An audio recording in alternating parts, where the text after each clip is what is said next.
Манай монголчууд 2012 онд ардчилсан намд итгэж тэднийг олон гишүүнтэй болгосон. Харин тэдгээр нэгтүүд өрөвдөхөөр өрлөө өшгөлдөг ёстой худраггүй хүмүүс юмаа гэдгийг нь мах цусандаа шингэтэл мэдэрлээ. Ёстой чоны амнаас гараад барын ам руу орчихлоо гэдэг шиг юм болов.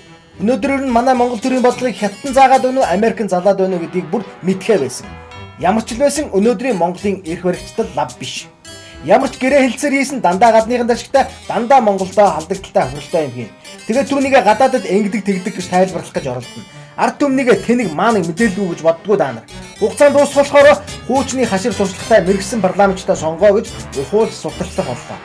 Та нар тэгээд юунд мэрэгшивдээ? Ард түмэн чинь сохор биш, дүлий биш.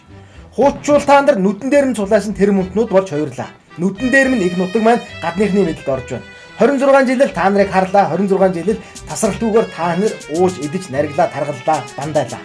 Харин улс Монгол орн маань сэгэл авахаа болов. Та нарын мэрэгсэн юм юу вэ гэвэл энэ дэлхий дээр хаач явахгүй мэрэгсэн төрийн хулгайч нар л боллоо.